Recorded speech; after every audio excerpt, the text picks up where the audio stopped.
대학 생활을 하다 보면요. 팀 과제와 조별 과제와 같은 그룹 미션들이 있습니다. 그 안에는 각자 재능에 따라서 맡은 역할이 생기게 됩니다. 그리고 모든 팀원들이 다 함께 힘을 합쳐 해야 할 일도 있습니다.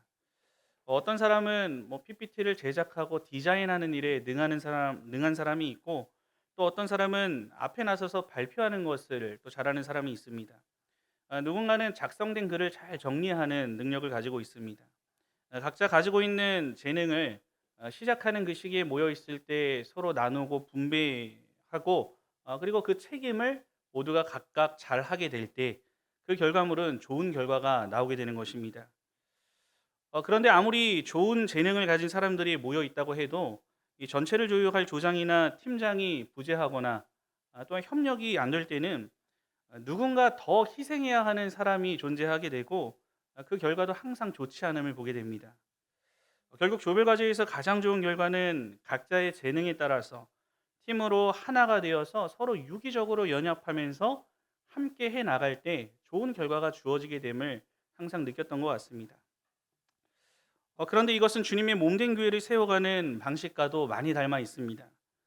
오늘 본문에 기록한 사도 바울은 로마의 감옥에 갇혀서 에베소 교회 성도들에게 편지를 쓰고 있습니다. 그는 그 감옥에 갇혀서도 교회를 생각하며 교회의 정체성에 대한 깊은 그의 고민을 전달합니다. 오늘 함께 볼 본문 역시 교회에 대한 내용을 담고 있습니다. 그는 성도들에게 전하기를 누구나 주어진 역할이 있고 또 각자 받은 재능이 있다라고 말합니다.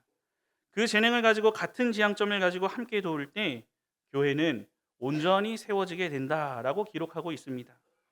그렇다면 그 내용이 구체적으로 무엇입니까? 오늘 우리에게 주신 이 본문의 말씀을 중심으로 성도들이 교회의 구성원이 되어 교회를 세워가는 일을 위해 마땅히 나타내야 할 그 모습이 무엇인지를 함께 생각하며 은혜를 나누고자 합니다. 첫 번째로 성도는 교회를 중심으로 자신의 달란트를 활용하여 그리스도의 몸인 교회를 세워가야 합니다. 오늘 본문 11절과 12절의 말씀을 다 함께 합독해서 읽도록 하겠습니다. 시작. 그가 어떤 사람은 선지자로, 어떤 사람은 복음 전하는 자로, 어떤 사람은 목사와 교사로 삼으셨으니 이는 성도를 온전하게 하여 봉사의 일을 하게 하며 그리스도의 몸을 세우려 하심이라. 아멘. 아멘. 먼저 우리가 살펴볼 구절이 있는데요. 위에 보시면 7절의 말씀입니다. 우리 각 사람에게 그리스도의 선물의 분량대로 은혜를 주셨다라고 말합니다. 사도 바울은 교회에 속한 성도라고 한다면 그리스도의 선물의 분량이 있다라고 말합니다. 쉽게 말해 성도 개인에게 하나님께서 주신 특별한 재능이 있다는 것입니다. 어떤 사람은 눈에 보이는 재능을 가지고 계신 분들이 있으십니다. 금요일 저희가 특별한 시간을 가졌습니다. 우리 대학생들이 모여서 찬양 집회 형식을 가지고 모임을 했는데, 우리 또 경태가 또 이 자리에서 자랑스럽게 인도를 잘했습니다.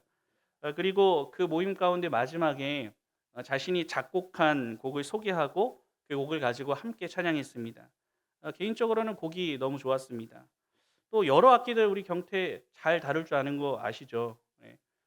천재라는 소리도 누군가는 하던데 이렇게 여러 가지 달란트를 보이는 달란트를 가지고 있는 것입니다.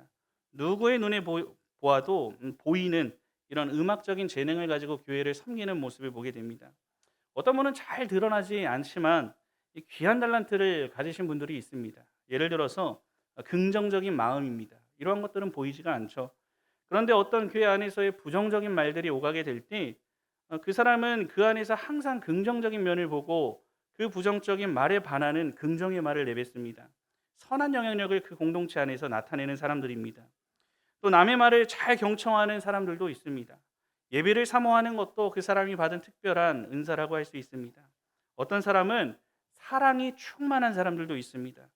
연약한 지체에게 관심을 보이고 관심을 쏟으시는 이런 달란트를 가지신 분들도 있습니다. 이러한 모든 것들이 우리 각 사람에게 선물의 분량대로 은혜를 주셨다라고 하는 이 말의 의미인 것입니다. 비록 내가 발견하지 못했을 수는 있어도 모든 성도 각 사람이 가지고 있다. 하나님께서 분명히 각 사람에게 하나씩 주셨다라고 분명히 기록되어 있습니다. 11절에 이 같은 재능을 받아 여러 일을 섬기는 다양한 역할에 대해 말하고 있습니다. 사도, 그리고 선지자, 복음 전하는 자, 목사와 교사라고 하는 이러한 말들로 나열되어 있음을 보게 됩니다. 얼핏 이 문장들을 쭉 보기에는 목사 한 사람을 다양한 표현으로 지칭하는 것 같지만 엄밀히 그 내용을 따져보면 그 역할을 세밀하게 구분하고 있음을 알게 됩니다. 먼저 사도는 이 초대교회의 기초를 세우고 교회의 방향을 이끌었던 사람들입니다. 또 선지자는 하나님의 말씀을 받아서 그 말씀을 증거하는 사람들이었습니다. 또 복음 전하는 자라고 했습니다. 말 그대로 믿지 않는 자들에게 복음을 전하는 사람들, 전도에 집중하고 전도의 달란트를 가진 사람들입니다. 마지막 목사와 교사라고 했는데 이 둘은 분류해서 이해할 수도 있지만 목사의 주된 역할이 말씀을 가르치는 데 있다는 것을 생각할 때에 이 두 가지는 같은 의미를 가진 의미로서 볼 수가 있습니다. 중요한 것은 이들을 왜 세웠냐는 것입니다. 12절은 이에 대한 이유를 알려주고 있습니다. 이는 즉 12절에 서로 다른 다양한 역할을 주신 그 이유는 이라고 시작합니다. 성도를 온전하게 하여 봉사의 일을 하게 하며 라고 기록합니다. 성도 한 사람 한 사람을 먼저 온전하게 하기 위해서 그 사람들이 세워져 있다. 무슨 말입니까? 수리하다, 준비하다라고 하는 뜻이 온전하다라고 하는 말의 의미입니다. 즉 성도들이 하나님의 일을 할 수 있도록 성장하고 훈련되고 준비되어지는 그 모습을 뜻합니다. 11절에 여러 다양한 역할로 세움받은 그 사람들을 통해서 앞선 자들을 통해서 직분자들을 통해서 훈련받고 믿음이 성장하여 하나님께서 각 사람에게 주신 달란트를 사용해 교회를 위해 봉사하게 하는 것, 그것의 목적이 있다라고 증거합니다. 건물을 세울 때 설계자와 시공자는 반드시 필요합니다. 하지만 아무리 훌륭한 설계도를 가지고 있다 한들 실제로 벽돌을 나르고 또한 땅을 파고 뼈대를 세우는 각 사람의 역할이 없다면 그 건물은 결코 완성될 수가 없습니다. 하나님의 교회도 마찬가지입니다. 아파트나 어느 건물 공사처럼 교회 공사를 말하는 것이 아닙니다. 하나님께서는 구원의 큰 설계를 하셨고 예수 그리스도는 자신의 핏값을 지불하셔서 그 건물의 기초를 놓으셨습니다. 이제 그 교회를 세워가는 것은 주님께서 부르심을 받은 각 교회의 성도들의 몫인 것입니다. 물론 교회의 성장과 모든 것을 주관하시는 분은 여전히 하나님이심이 분명합니다. 하지만 하나님께서는 교회를 교회답게 세워가는 일을 위해 성도를 불러주시고 그리고 성도를 하나님 성령께서 감동을 주셔서 그 교회의 한 명 한 명을 보내시고 그들을 통해 교회를 온전히 세워가기를 원하시고 기뻐하십니다. 이를 위해서 하나님께서는 목사를 세우시고 장로를 세우시고 집사와 권사를 세우신 것입니다. 또 이렇게 세워진 직분자 개개인이 하나님께로부터 받은 각자의 재능을 가지고 교회의 구석구석을 돌아보고 섬기게 됩니다. 또 그들은 연약한 지체를 섬기며 이들이 온전한 교회의 새로운 일꾼으로 또다시 어느 연약한 지체가 다시 성장하고 자라나서 또 다른 섬김을 이어가게 됩니다.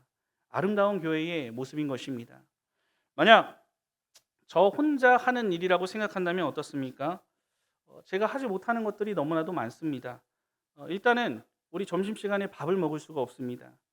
정말 귀한 섬김을 해주시는 우리 교회에 일찍부터 나와 밥을 짓고 맛있는 음식을 해주시는 그 권사님, 그 집사님의 손길, 그 구역이 있기 때문에 밥을 먹고 힘을 내어 주일 오후 예배까지 온전하고 힘있게 우리가 예배할 수 있게 되는 것입니다.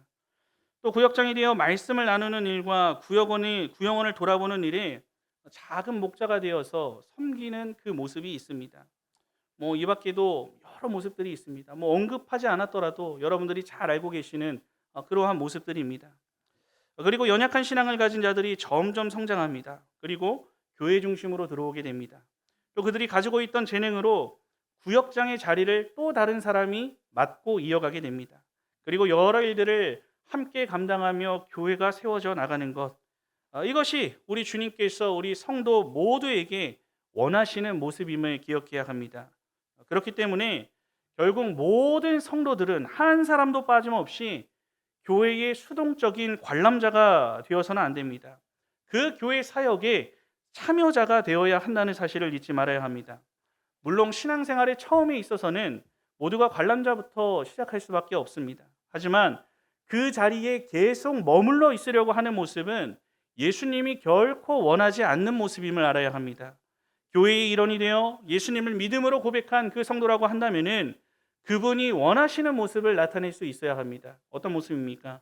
최소 시간이 지날수록 내가 교회를 위해서 할 수 있는 일이 무엇일까?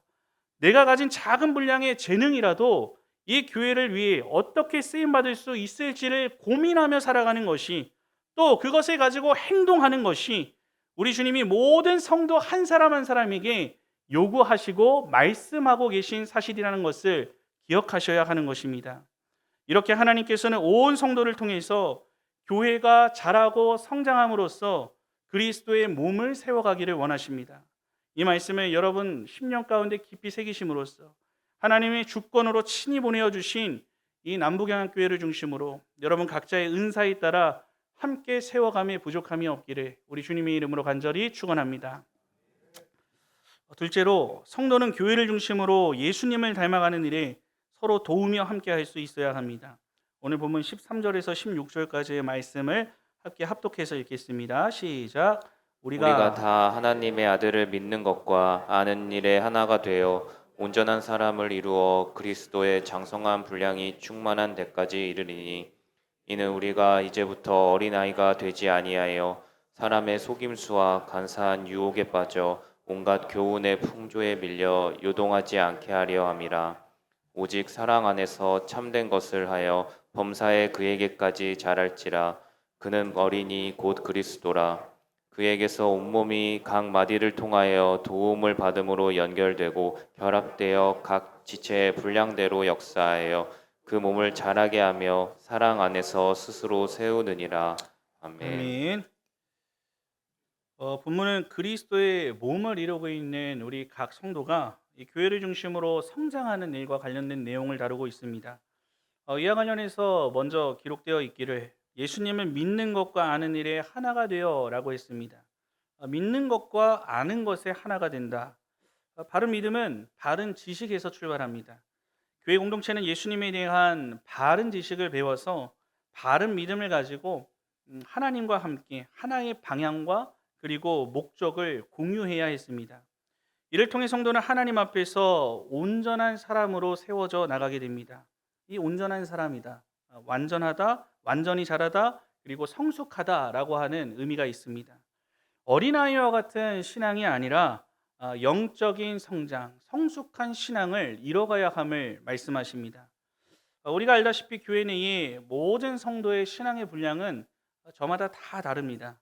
하지만 신자라면 모두가 동일하게 지향해야 할 목표가 있음을 분명히 제시하고 있습니다. 13절 하반절에 기록된 대로 신앙 성장의 최종 목표 지점은 바로 그리스도의 장성한 분량까지 성장해야 한다, 거기까지 나아가야 한다라고 말씀하십니다. 이 그리스도인, 우리 크리스찬이라고 하는 이 말, 그 말 그대로 예수님을 따르는 사람, 예수님과 같은 사람, 예수님을 닮아가는 사람이 되어야 한다는 것입니다. 신자라면 자신의 모습이 예수님의 성품과 인격을 따라서 그분과 같이 되는 것을 최종적인 목표로 삼을 수 있어야 한다는 말입니다.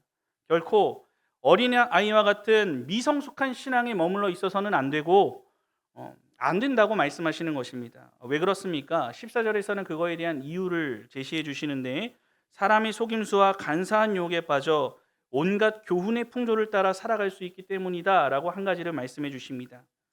우리가 저번 시간부터 시작한 오후 예배 2단 특강에서 살펴본 것과 같이 의도적인 거짓말을 동원해서 성경을 왜곡해 우리를 미혹하려는 그 세력, 그리고 그 방법은 더욱더 교묘해짐을 보게 됩니다. 심지어 그 수법 더욱더 오늘 말씀처럼 간사해지고 있습니다.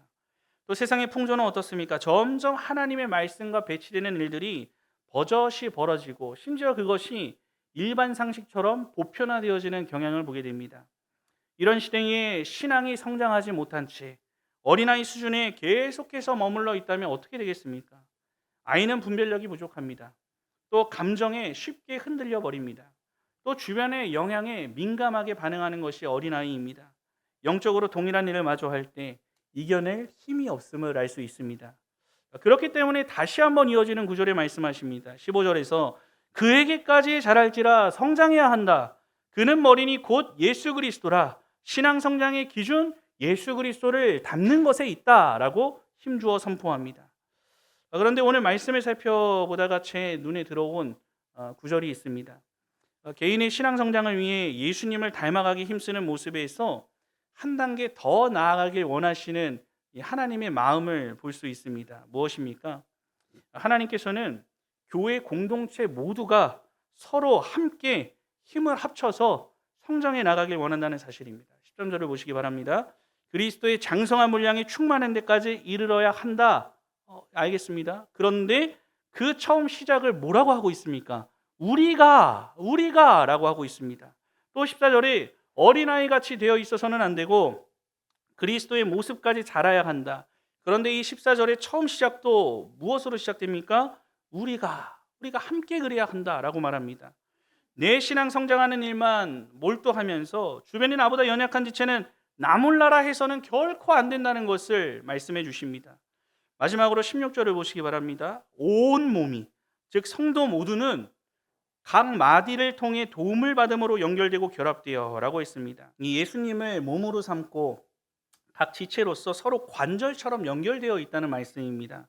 각 마디를 통해 도움을 받으라, 이 말 그대로 서로 영향을 주고받음으로써 함께 자라가는 공동체가 되어야 함을 말하고 있으십니다. 성도 여러분, 제 딸은 어려서부터 영유아 검진을 하면 항상 몸무게나 키가 작은 편에 속했습니다. 어느 때는 최하위에 속할 때도 있었습니다. 그리고 대학병원에 가서 한번 검사를 받아보는 것도 좋겠다라고 하는 의사의 권유도 들었습니다. 근데 물론 걱정되는 마음으로 가는데 큰 문제는 없습니다. 그런데 그 말을 들을 때마다 제 바람은 그랬습니다. 왜 그럴까? 뭐가 잘못됐지? 라고 생각하면서 평균만 되었어도 좋겠다. 뭐 이런 생각을 했던 기억이 있습니다. 시간이 흐르면서 성장하면서 몸무게가 늘어나고 그리고 키가 자라가는 것은 특별한 문제가 없는 이상 너무도 당연한 일이기 때문에 그것이 무언가 더딜 때 문제가 있다라고 부모는 생각하게 되고 그것에 대해 걱정하게 되는 것입니다. 우리를 자녀 삼으신 하나님도 마찬가지입니다. 신앙생활을 하고 교회 안에서 신앙생활을 이어가며 시간이 지날수록 우리가 성장해 나가길 원합니다. 물론 그 성장은 우리의 키와 몸무게가 성장하는 것을 의미하는 것이 아니죠. 영적인 성장을 하길 원하신다는 것입니다. 우리의 신앙 상태가 매번 다를 것 없이 그 신앙 가운데 머물러 있기를 원하지 않는다는 것입니다.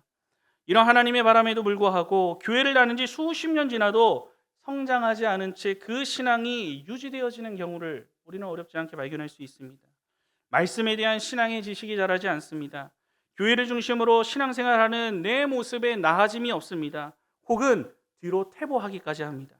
하지만 하나님께서는 우리의 믿음이 자라나고 인격이 변화되어 교회를 중심으로 참여자가 아닌 사명자로서 그 걸음을 걷기를 원하십니다. 우리 모두가 예수님의 성품을 닮아가길 원하십니다. 또한 예수님처럼 생각하고 예수님처럼 행동하기를 원하십니다.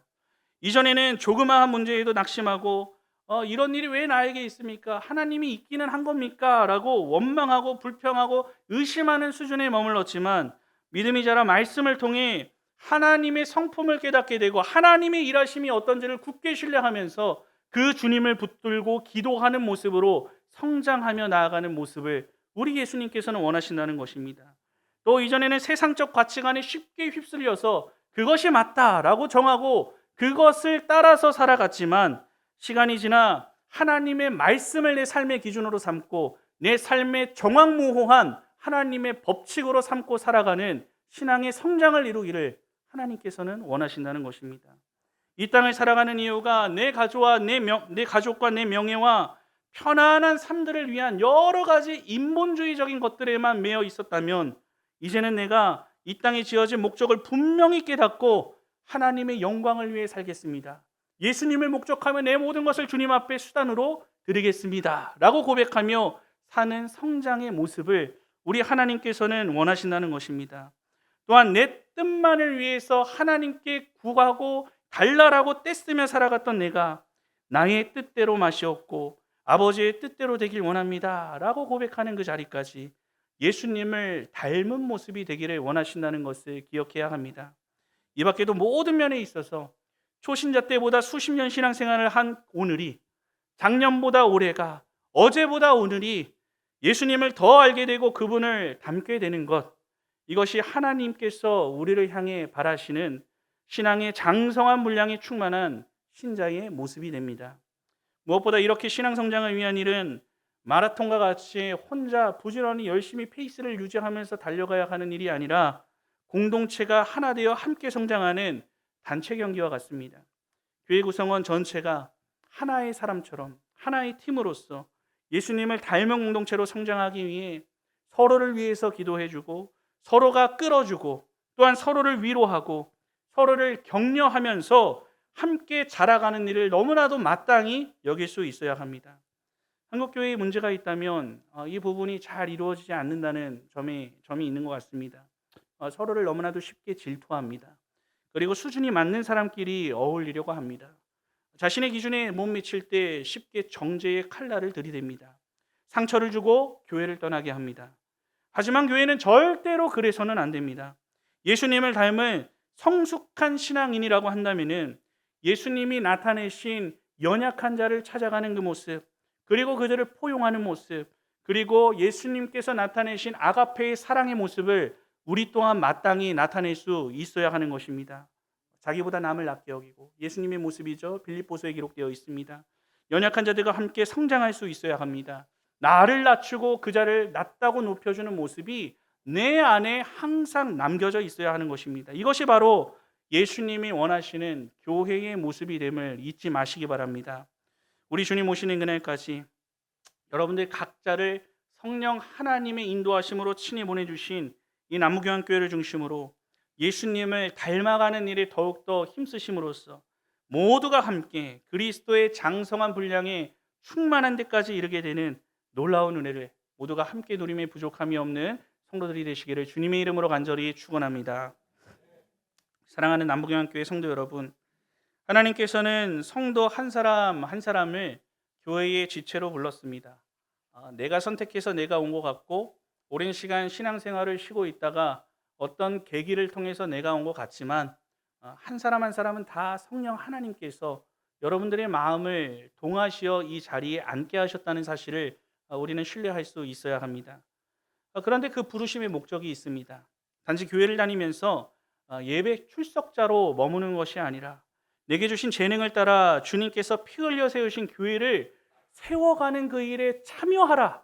그것에 동참하라. 그것에 사명을 가지라 라고 우리 주님께서는 말씀하신다는 것입니다. 우리는 각자 받은 재능과 그 분량도 모두가 다 다릅니다. 같은 재능이 있더라도 분량은 다릅니다. 오늘 성경에도 그렇게 기록되어 있습니다. 하지만 모두가 하나님의 은혜로 무언가 가지고 있는 존재임을 알아야 합니다. 그것이 눈에 띄는 재능이든 조용히 드러나지 않는 성품으로 인한 섬김이든 하나님께서는 그 모든 것을 통해 그리스도의 몸인 교회가 자라고 성장해 나가길 원하십니다. 또 무엇보다 중요한 것이 있습니다. 하나님은 교회를 구성하는 성도 개개인의 신앙이 예수님의 장성한 분량에까지 성장하기를 원하신다는 것뿐만 아니라 교회 공동체 전체가 함께 성장하기를 원하신다는 사실입니다. 혼자만 성장하는 것이 아닙니다. 나만 잘 믿으면 됐지가 아닙니다. 내 옆에 있는 형제 자매 역시 나와 함께 예수님을 닮아가고 함께 성숙해지면서 함께 교회를 세워가고자 하는 것이 우리 주님의 뜻임을 기억하셔야 합니다. 그렇기 때문에 우리는 어떤 모습을 나타내야 합니까? 서로를 돌봐야 합니다. 서로를 함께 돌아봐야 합니다. 연약한 지체를 붙들어 주셔야 합니다. 실족한 성도에게 찾아가셔서 그들을 위로해 주셔야 합니다. 성장을 멈춘 누군가를 위해 간절히 기도해 주시고 그를 위해 눈물을 흘려 주실 수 있어야 하는 것입니다. 그리고 그들의 손을 붙들고 다 같이 일어나서 함께 주님 앞에 나아가는 모습, 하나님께서 우리에게 원하시는 교회의 모습임을 기억하시기 바랍니다. 그렇게 될 때 우리 교회는 단순히 사람이 모이는 공간이 아니라 사랑 안에서 진리를 말하고 예수님을 닮아가는 생명력 있는 공동체로 힘있게 세워져 가게 될 것입니다. 우리는 분명히 기억해야 합니다. 하나님께서 여러분을 이 남부경향교회로 부르신 것은 결코 우연이 아닙니다.